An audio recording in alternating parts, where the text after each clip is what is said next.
You're welcome to DBA TV, where we discuss everything international trade. In this series, you are going to be learning about what each of the Nigerian states have to offer as far as export is concerned. I have maintained that Nigerian states are billionaires in dollars and that they can be self-sufficient, but because a number of governors comes in with not the intention of generating income, but with the intention of sharing the money. But in this particular episode, we have put together a series of videos for all the Nigerian states from Abia to Zamfara, and this to enable the new governors that are coming in, or the new administration in different states of the country, to be able to take a cue from what we've shared in this video, which, by the way, covers the peculiarity of each state apart from the preamble. It talks about the profile of the profit, of the debt and income of the state. It talks about the potential of the state. It talks about the purchaser of the product the state have to offer, and of course, the exportable product, and also the proposal we have for the state, and how the state can directly profit from exporting raw materials, manufactured goods, solid minerals, and agri-commodity. I believe this will be of interest to you and maybe to your governor or to commissioner, whoever it is in your state. Thank you very much for joining. Enjoy yourself as you learn through what maybe your state is what we are looking at today, what Nigerian state have to offer. Happy listening. Thank you very much. So every week on this program, we look at the preamble, then the peculiarities, then the profile, then the potential, then we look at the purchasers, who are those buying this product, and then the proposal to the state government, and lastly, the profit, how the state government itself can profit directly from export business, how the state government can profit directly from export business. So today we are looking at Niger State. Today we are looking at this state called Niger State, with a lot of local government, I must say, and a very large state also. They say that produced at least 2 former head of state of Nigeria. Why must this state consider export? Number one, to avoid over-dependence on federal allocation, like many of them do right now in Nigeria. Many states in Nigeria depend largely on federal allocation. To avoid over-dependence on federal allocation, to boost the GDP of the state, to create opportunities for SME to grow, to decrease or reduce dependence on domestic market, to enable earning them earn export proceeds and grow revenue of the state. That's direct profit, direct sales and profit from export by the state, to make farming and rural life become very lucrative for the state, so that the state can get global market share and recognition as a result of its export, to make the state home of creativity and innovation. It's an industrialization catalyst for the state. It's a job creation opportunity for this state. Why should Niger State consider export? It helps the state to know the value of what it has a competitive advantage. For example, this state has shea butter as a competitive advantage. Niger State is one of the states in Nigeria with enormous shea nuts for shea butter. It helps the state to lead the way for other states to follow, make the state to be independent of federal government, numerous incentives for exporters in the state, opportunity to maximize the state indigenous abroad, poverty eradication in the state, help the state to quit the league of state depending on wasting assets like oil, help the state also to revive its economy, slow down rural urban migration, tax-free opportunity for exporters in the state, utilization of idle capacity of the companies in the state. The state can become viable. We're going to look at the income of this state and check out how viable is Niger State able to pay salaries without depending on Abuja, wealth creation for the citizen of the state, extract potential for product found in the state, yearn for more improvement because of competition, and zero in on the area of strength in the state. So what do you see in Niger State today? What do you see in Niger State? People see unemployment in Niger State, and I'm not disputing that fact. That is the reality of Niger State. But what I'm trying to do through this program is to make us to begin to see other things beyond the challenges. Other things beyond the challenges in each state. Other things beyond the challenges in each state. Poverty. Are you thinking of poverty? Is that the only thing you see? And like I say often, I'm not discounting the existence or the reality of all this. I'm only saying, in spite of this,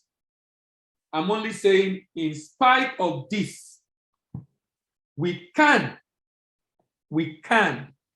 to a large extent, we can enjoy the benefit of export in every state of Nigeria. Or do you see frustration, or you see opportunities in farming, or rather opportunities in mining, or rather opportunities in our population, or opportunities in our population? Peculiarities. Niger State was created from the northwestern state on the 3rd of February 1976 by General Murtala Mohammed. It has Minna as the capital, and other major cities like Bida, Kotangora, and Suleja. The state is bordered in the north by Zamfara State, west by Kebbi, south by Kogi, southwest by Kwara, northeast by Kaduna, and southeast by the FCT. The state has an international boundary with Niger Republic along Agara and Bogu local government area northwest. And this promotes trade in that corridor. The state has the largest land mass with about 70% of arable land cultivated, largest land mass, and 70% of arable land that can be cultivated, the cultivatable arable land, 70%. It is nicknamed Power State, has been the home of 3 hydroelectric dams, generating 70% of the power output in the nation. Located in the middle belt of Nigeria, Niger State covers 76,363 square kilometers. It is the largest state by land area in Nigeria. The state has a small majority of Muslims, and the state is named after the river Niger. 2 of the Nigerian major hydroelectric power is located in this state, Kanji and Shiroro Dam. Kanji National Park is also situated in Niger State, and it contains lake formed by Kanji Dam. It's the largest national park of Nigeria, but a lot of wildlife has disappeared. Niger State share boundary with Kaduna and Federal Capital Territory, like I said. The area mapping of Niger State today comprises of Old Nupe and Kadangora kingdoms. Abuja now Suleja will link to famous kingdom of Zauzau. Old Nupe kingdom today has been broken up mostly into Bida Emirate and Agaje and Lapai Emirate. Similarly, Old Kanagura now comprises of Kanagura Emirate, within which there are chiefdoms of Wuhich and territories of Sakin Bauchi and chiefdom of Katangura. Opportunity exists for agri, light manufacturing, health, tourism, energy, mining, and ICT. The state occupies a land mass of 68,925 square kilometers. Like I said, this state is a very large state. Population is about almost 6 million. What are the major crops? It has 25 local governments. What are the major crops? Yam, cassava, shea butter, sorghum, millet, maize, rice, groundnut, and cowpea. Solid minerals include tau, gold, bog, clay, silica, sand, marble, copper, iron, feldspar, lead, kaolin, columbite, mica, calcite, and limestone. This state is said to have commercial advantage in Nigeria in this area. It's the largest state in the country. This state occupies 10% of Nigerian landmass. This state is bigger than Netherlands. 10% of Nigerian landmass. 70 to 80% cultivatable land. Large area of land for all kinds of crop production. Presence of at least one mineral resource in every local government. Largest tourist site in the country with over 60 tourist sites. Over 60 tourist sites. Number one producer of yam, sugarcane, and melon seed. Number one producer of yam, sugarcane, and melon seed. This state is said to have investment opportunities in rice, transportation, river port, tourism, power, mineral exploration, livestock, share nut.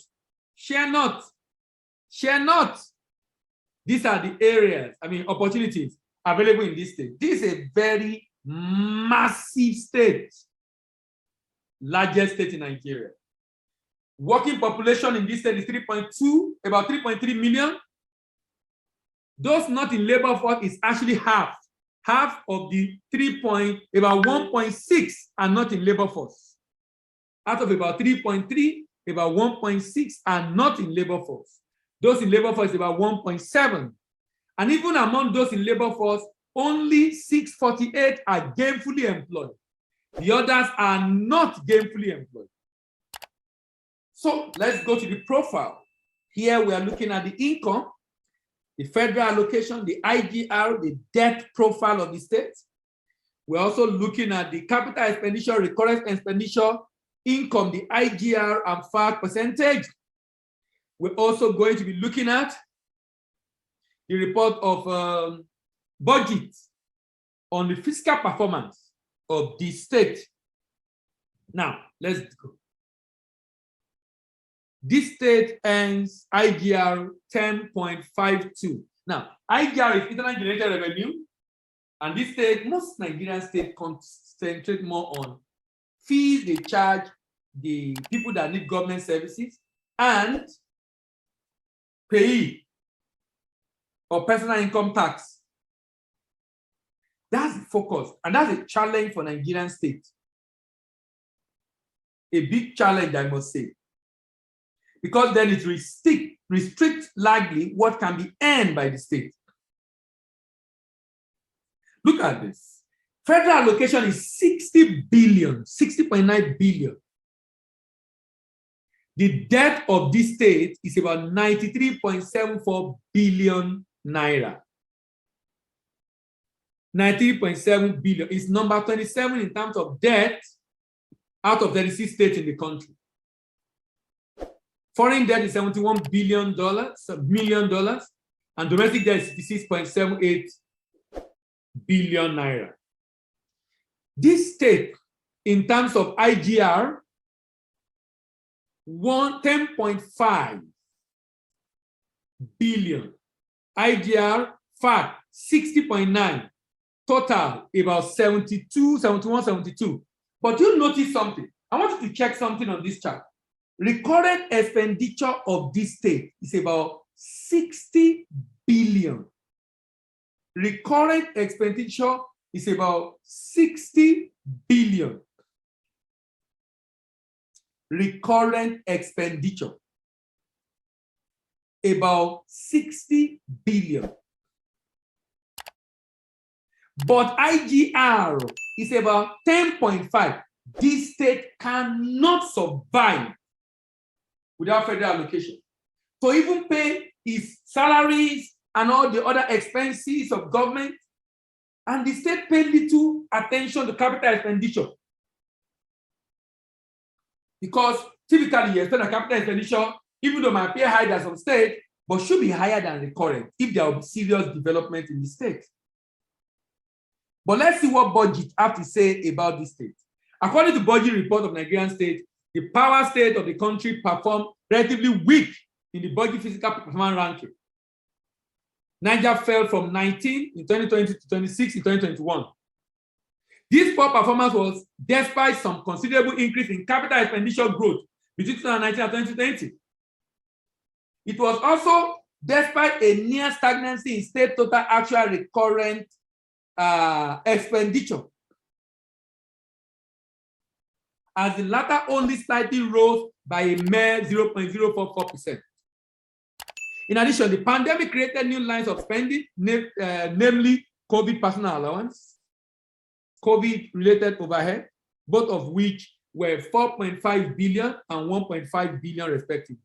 Moving our focus to capital expenditure, we observe that Niger State allocation grew by 33% from 32 to 43 in 2020.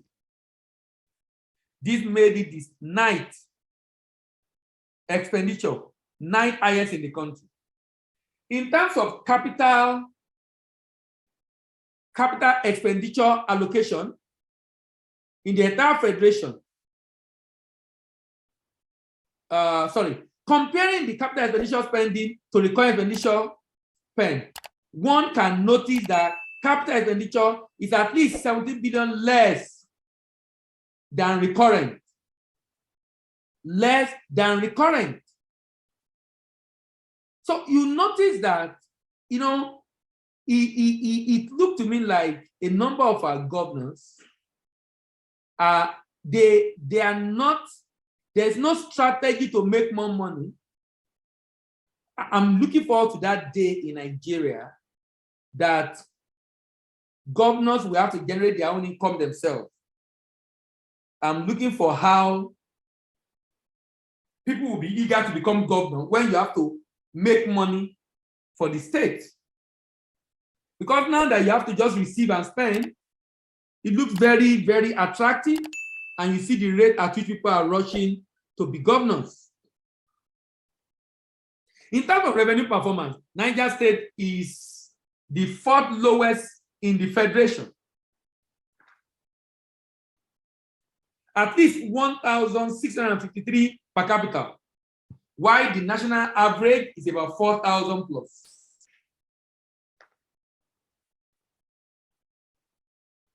For this state, the internal general revenue shrank by 17.55% when it moved from 12.6 to 10.2 in 2020, of course, courtesy COVID-19 pandemic. Courtesy COVID-19 pandemic. The largest subcomponent of IGR came from MDA revenue, where it climbed from 463 million to 1.77 billion. To 1.77 billion. To 1.77 billion. The state total debt stock grew by 26.19 from 60 to 82. The state total debt per capita stand at 14,726, lower than national average. Let's look at the potential of this state. Now, having looked at the income, expense, revenue, and the like, we want to look at the potential, because the whole essence of all that we are doing, the whole essence of this conversation, sincerely, is actually to be able to see where the opportunity lies in this state. We want to see the deficiency, the challenges of the state vis-a-vis the opportunity available in this state. Remember, this state has the largest arable land in Nigeria, occupies 10% of the land mass of Nigeria, but this state cannot feed itself, can't make money for itself. It still depends on federal allocation. Even though this state, land mass-wise, is bigger, far, far bigger than some countries Just imagine that. Bigger than some countries. Generally, agricultural activity form the mainstay of the people of the state, engaging about 80% of the population directly or indirectly. The economy of Niger State is based largely on internal market, subsistence agriculture, export of raw commodities, foodstuff to neighbors and raw materials to world markets.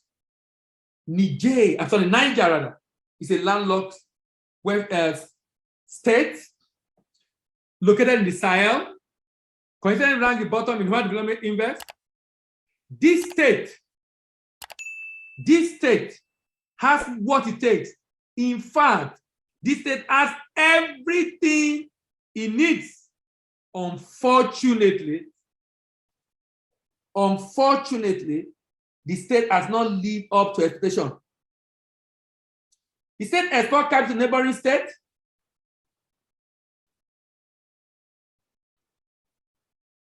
As well as granite. The government rather rely on bilateral aid. The state is such that it's able to export yam, cassava, shea butter, sorghum, maize, millet, rice, groundnut, cowpea,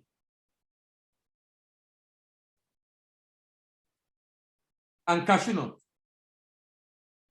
In terms of solid minerals, talc, gold, bore clay, silica, sand, marble, copper, feldspar, columbine, mica, limestone, it is said that almost each local government in this state have something to offer as far as export is concerned. So what are the items that this state can export? What are the opportunities available in this state? Number one, corn. The state can produce corn. A lot of corn, actually. Look at the market size for corn. $36.3 billion. We have markets not just around the world, even in Africa. $3.73 billion. We will look at the budget of this state, and you will notice that if they can focus on just one commodity and take a reasonable share in the world, you will be shocked at what this state is capable of doing to generate income for itself. Groundnut, $3.19 billion. From Asia to Europe to North America to South America to Africa, even in Africa, $171 million. From Algeria to Tanzania to South Africa, Libya, Kenya, and Rwanda. The state can also produce rice, $24.7 billion. Huge opportunity in Asia. Many buyers in Europe and America. Africa consumes about 25%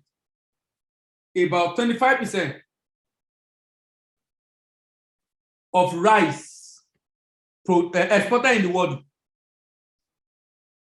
And out of the one imported in Africa, Benin Republic is consuming 12% more than,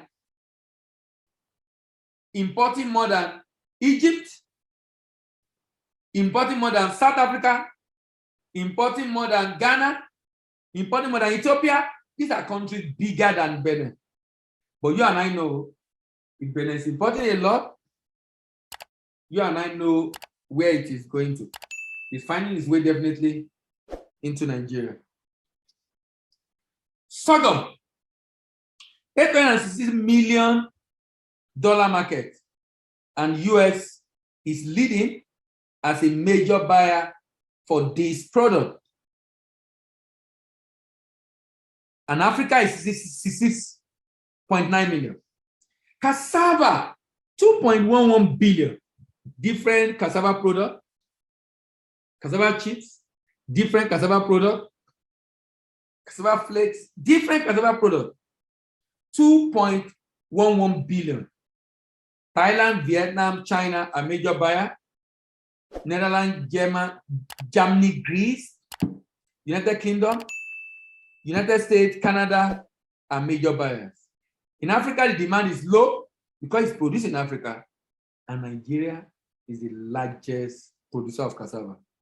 And the land is available in Niger to get this done. Which country export? Well, another product we can look at is millet. So my proposal every week to different states is basically how can the state engage the energy of the young people and take advantage of these young people, the energy they have to boost the economy of the state. So let's look at Niger State.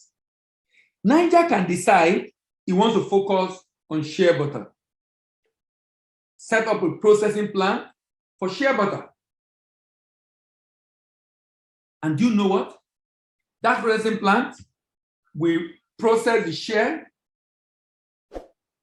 not into butter, and then look at it. Typically, in the value chain for many agricultural products, you have the production, harvesting and transport, primary processing and storage, secondary processing and packaging, marketing and sale, logistics, export, and distribution. If SME is involved in this throughout, the challenge is this. It creates inefficient value chain operator. They can't leverage an economy of scale. They are not efficient. They spend more money and more time. Low processing capacity and output. Because they are small. Because they are small, they create few jobs. And they can't grow very fast. Low quality and packaging. Because they don't have enough resources. High cost of production. Because they cannot leverage on the economy of scale. They're non-competitive product in the export market. Now, imagine that the government of Niger State decide that it wants to grow this sector and set up a processing plant where I, as SME2, can go to SME1 who produce and store to buy. And I can give that product to large corporate who is set up to produce for anybody that bring their share nuts. So if you bring your share nuts, I can process for you. Within a week, I will have processed, I will have packaged, and you pick up your product. But because I'm big, I will get all the certification. I will leverage your economy of scale and reduce cost of production. You don't have to worry about power, about NAFDAC, about all the certification, because this organization, funded by government, operated by private sector, not to generate so much profit, but enough to take care of the workers, pay salaries, maintain and expand the operation. The SME2 can easily look for market, focus all the energy on market. If I drop my share nut this week, in 2 weeks, I'll pick up my shea butter, ready for sale. You will create efficient value chain operator, high processing capacity and high output, good quality product and packaging, low cost of production, competitive product in the export market, increase job creation, decrease inequality. You know, if you increase job and reduce inequality in Nigeria, you will definitely reduce poverty. You will definitely reduce poverty. You will definitely reduce poverty. You will definitely reduce poverty. Let's move on. In order to support exporters in the state to enter export market in Africa, Europe, and America in a secure and sustainable way, the state can do the following. Partner with representative in market abroad,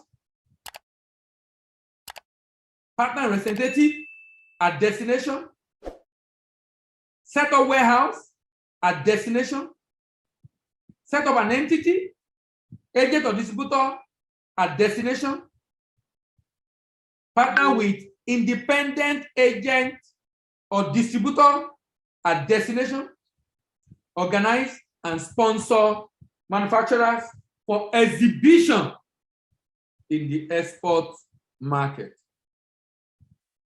Profit. How do we profit? How does the state profit from export?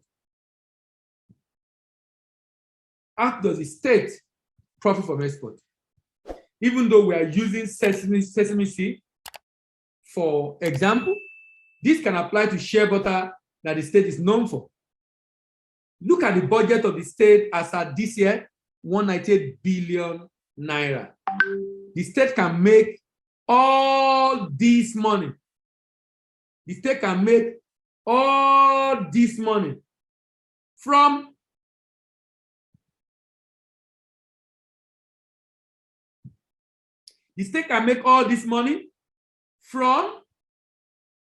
only sesame seed. From only sesame seed.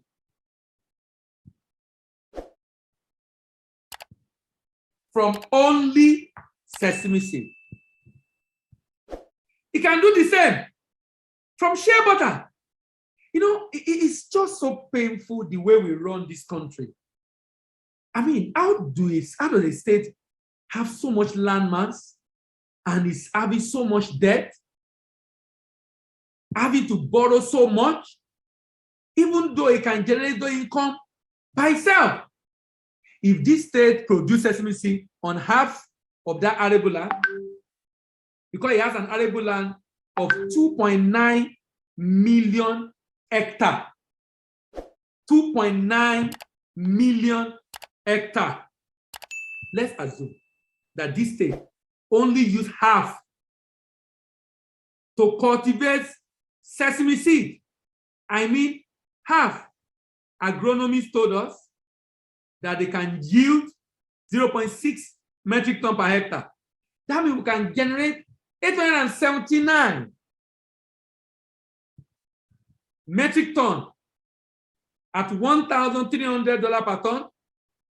We can make 1.14 billion actually dollars.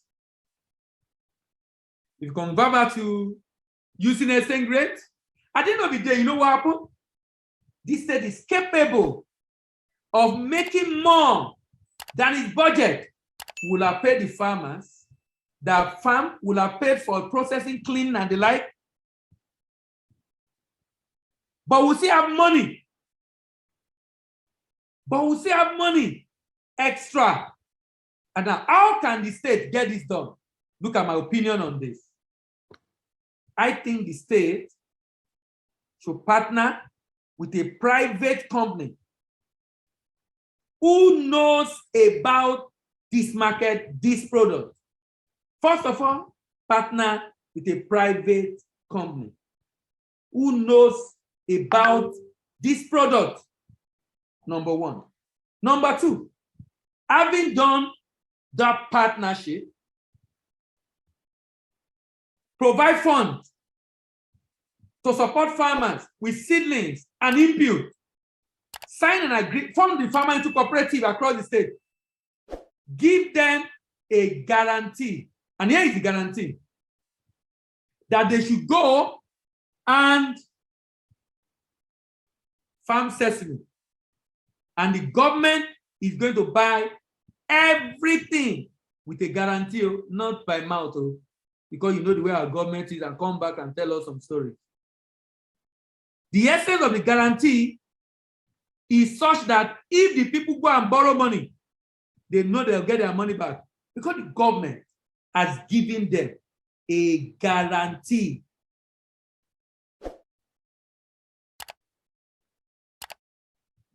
A guarantee. With this guarantee, it becomes easier to know exactly where we are going because we are sure what we are trying to do. Train the farmers, give them input and necessary support. SPV provide collection center across the state to collect what the farmers has produced. To collect what the farmers has produced. To collect what the farmer has produced. Then cleaning. If we do the cleaning and bagging of the product, look for buyer abroad, do the shipment, do the documentation, present document to the buyer's bank, buyer effect payment. Upon receipt of that payment, pay the farmers. The state government can also pay its partner, depending on the agreement they have. The state government can pay the farmers. The state government can pay the farmers and the remaining money. And the remaining money become available for the state for different developmental projects. The idea is this: the Nigerian state government can generate its own income and become independent without having to look up to Abuja, and it can generate all it needs. This is the kind of conversation I think we need to begin to have, considering the fact that we are nearing the election season. The impact of the suggested model for state government goes beyond generation of revenue. It has humongous impact on employment, and it has humongous impact on creating employment in the state and in creating economic activity in the state.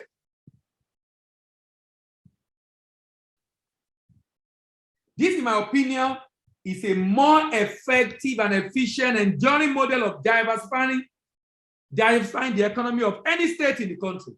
This model can also help can be replicated by federal government. At the federal level, especially for solid mineral exports. All right, thank you very much, everyone. See you next week and have a wonderful weekend. Bye-bye.